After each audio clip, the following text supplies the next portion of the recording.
असेल, उसके बीच से आप नहीं जाएंगे। समाज सुधारणा असेल, स्त्री सुधारणा असेल, स्त्री शिक्षण अभी असेल। भी मैं सभी सदस्यों से, एक मिनट, सभी माननीय सदस्यों से कहना चाहता हूं कि जब कोई माननीय सदस्य अगर बोल रहे हैं उनके और चेयर के बीच से क्रॉस करके मत जाएं। ये माननीय उस सदस्य की और चेयर सभी सदस्य। धन्यवाद अध्यक्ष महोदय। आज या ऐतिहासिक क्षणी बोलताना मुद्दाम डोक्यावर फुले पगडी घालून उभा आहे बोलायला, कारण जेव्हा या देशामध्ये ढोल गंवार शूद्र पशु नारी सब ताड़न के अधिकारी हे ब्रह्मवाक्य मानलं जात होतं, त्याचं पालन होत होतं, तेव्हा स्त्री स्वातंत्र्याचा, स्त्री शिक्षणाचा पुरस्कार करणारे पहिले समाज सुधारक कोण होते तर ते महात्मा ज्योतिराव फुले होते। जेव्हा पूर्ण चेहरा झाकला जाईल असा घुंगट ओढून चूल आणि मुलीपर्यंतच, चूल आणि मूल यापर्यंतच महिलेला राखून ठेवलं जात होतं, तिला बंधनात ठेवलं जात होतं, माणूस म्हणून सुद्धा जगण्याचा अधिकार नाकारला जात होता, तेव्हा ज्यांनी उंबरठा ओलांडला, शेणगारा सोसला, पण स्त्रीला अक्षरांची ओळख करून दिली, तिला तिच्या स्त्रीत्वाची जाणीव करून दिली, त्या क्रांतीज्योती सावित्रीबाई फुले, या फुले दाम्पत्याचं फार मोठं योगदान या संपूर्ण प्रवासात आहे। आणि आज नारी शक्ती वंदन अधिनियमाच्या अंमलबजावणीची चर्चा करत असताना महात्मा ज्योतिराव फुले आणि क्रांतीज्योती सावित्रीबाई फुले यांना अभिवादन करणं आपणा सर्वांचं कर्तव्य आहे। आणि त्याच वेळी त्यांच्या द्विजन्म शताब्दी वर्षातही अजूनही त्यांना भारतरत्न पुरस्कार आपण देऊ शकलो नाही, हे देशाचं दुर्दैव आहे। अध्यक्ष महोदय, महात्मा ज्योतिराव फुले, तथागत भगवान गौतम बुद्ध आणि संत कबीर यांना गुरुस्थानी मानणाऱ्या डॉक्टर बाबासाहेब आंबेडकरांनी जे इंग्लंड अमेरिकेला जमलं नाही ना ते करून दाखवलं। संविधानाच्या अंमलबजावणीपासून पहिल्या दिवसापासून हा महिलांना मतदानाचा अधिकार दिला। आणि ही नररत्न ज्या महाराष्ट्रात जन्मली त्या महाराष्ट्राचा मी मावळा आहे। या महाराष्ट्रात एक फार मोठा मातृत्वाचा, नेतृत्वाचा आणि कर्तृत्वाचा वसाडी वारसा आहे। जो मातृत्वाचा वसाडी वारसा आहे तो राष्ट्रमाता जिजाऊ माँसाहेबांचा आहे, कर्तृत्वाचा वसाडी वारसा क्रांतीज्योती सावित्रीबाई फुल्यांचा आणि नेतृत्वाचा वसाडी वारसा पुण्यश्लोक अहिल्याबाई होळकरांचा आहे। आणि त्यामुळे या महिला आरक्षण विधेयकाला विरोध असण्याचं काही कारणच उद्भवत नाही। इतकंच नाही अध्यक्ष महोदय, तर देशात पहिल्यांदा स्थानिक स्वराज्य संस्थांमध्ये 33% महिला आरक्षण देणारं राज्य हे महाराष्ट्र होतं आणि तेव्हाचे मुख्यमंत्री होते आदरणीय शरदचंद्रजी पवार साहेब। देशाला पहिलं महिला धोरण देणारे, संरक्षण दलात महिलांना नोकरीची संधी देणारे, वडिलोपार्जित संपत्तीमध्ये सुद्धा महिलांना वाटा देणारे आदरणीय शरदचंद्रजी पवार साहेब होते। आणि त्यामुळे या महिला आरक्षण विधेयकाला विरोध करण्याचा मुळीच प्रश्न नाही। आणि जर कोणी म्हणत असेल की कुणाला वाटत असेल की हे करून आपण उपकार करतो, तर त्यांना एवढंच सांगू इच्छितो की उपकार आपण करत नाही आहोत, तर त्या मातेनं आपल्याला जन्म दिला आणि हे जग बघण्याची संधी दिली, हा तिचा आपल्यावर उपकार आहे।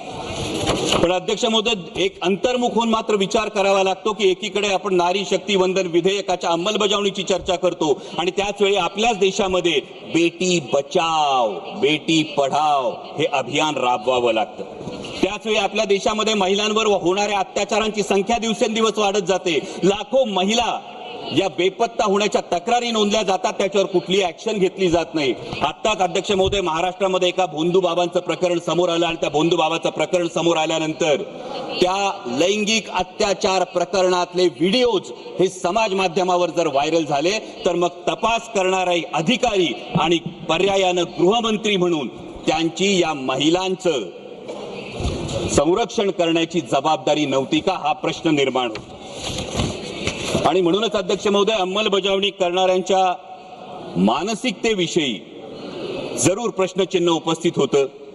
पण यत्र नार्यास्तु पूज्यते रमन्ते तत्र देवता असं एकीकडे म्हणणाऱ्या आणि त्याच वेळी स्त्रियांना वेदांचं अध्ययन नाकारणाऱ्या आणि पतीची सेवा हे स्त्रीचं कर्तव्य असं मानणाऱ्या मनुस्मृतीचा उदो उदो करणाऱ्यांच्या हातात जर याची अंमलबजावणी असेल तर याच्या अंमलबजावणीच्या हेतू शुद्धतेविषयी खरोखर मनात शंका निर्माण होते। कारण अध्यक्ष महोदय, खरं तर जसं मगाशी माझे सहकारी अरविंदजी सावंत यांनी म्हटलं त्या पद्धतीने संपूर्ण विरोधी पक्षाचं हेच मत होतं की नारी शक्ती वंदन विधेयक हे 2024लाच लागू करा, द्या आमच्या बहिणींना हक्काचा अधिकार, द्या आमच्या बहिणींना या पार्लमेंटमध्ये आणि विधानसभेमध्ये प्रतिनिधित्व। आणि हे फार सोपं होतं करणं आणि हे आवर्जून सांगतो, कारण उद्या हे सांगितलं जाईल की विरोध केला, पण विरोध या गोष्टीला नाही, अंमलबजावणीच्या पद्धतीला मात्र नेमका विरोध. कारण अध्यक्ष महोदय, नारी शक्ती वंदन विधेयक जे आपण 2023 मध्ये पारित केलं, त्याच वेळी त्यामध्ये फक्त सेन्सस, पॉप्युलेशन सेन्ससचा जर एक मुद्दा बाजूला गेला असता, डिलिमिटेशनचा मुद्दा बाजूला गेला असता, तर 2024 मध्येच हे विधेयक लागू करता आलं असतं आणि आता ही चर्चा करण्याची आवश्यकता भासली नसती. उलट 33% महिला भगिनी या संसदेचा भाग असल्या असत्या. परंतु आता मात्र जे विधेयक आणलंय ते महिला विधेयकाच्या आडून एक वेगळा कावा तर खेळला जात नाही ना, हा प्रश्न उपस्थित होतो. कारण एकीकडे डिलिमिटेशन नंतर 815 सदस्य होणारे हे सदस्य होत असताना उत्तरेकडच्या राज्यांना 40% प्रतिनिधित्व आणि दक्षिणेकडच्या राज्यांना जेमतेम 20% प्रतिनिधित्व मिळालं. तर एक व्यक्ती, एक मत, एक मूल्य, हे जे तत्व आहे, या तत्वाला हरताळ फासली जाणार नाही. दुसरीकडे महत्वाचा मुद्दा हा आहे की समजा शाळेमध्ये एक विद्यार्थी आहे, तो विद्यार्थी चांगला अभ्यास करतो, चांगला अभ्यास करून चांगल्या गुणांनी पास होतो. दुसरा विद्यार्थी म्हणावा तसा अभ्यास करत नाही, त्याला गुण मिळत नाही. आपण बक्षीस कुणाला देणार?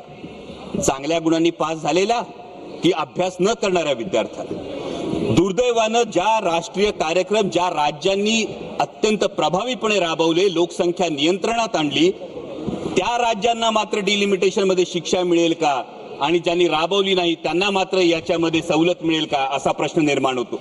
दुसरा महत्वाचा मुद्दा येतो तो प्रादेशिक असमतोलाचा. दोन महत्वाचे मुद्दे आहेत सर. प्रादेशिक असमतोलाचा मुद्दा आज आपण बघतो संपूर्ण देशामध्ये शहरी भागामध्ये लोकसंख्या फार मोठ्या प्रमाणावर वाढली आहे आणि डिलिमिटेशनचा निकष हा फक्त लोकसंख्या असेल तर शहरी भागातलं प्रतिनिधित्व फार मोठ्या प्रमाणावर वाढेल आणि त्याच वेळी ग्रामीण भागाचे मुद्दे, ग्रामीण भागाचे प्रश्न मांडण्यासाठी, माझ्या शेतकऱ्यांचे, माझ्या कष्टकऱ्यांचे प्रश्न मांडण्यासाठी पुरेसं प्रतिनिधित्व मिळेल का, हा पुढचा फार महत्वाचा मुद्दा आहे.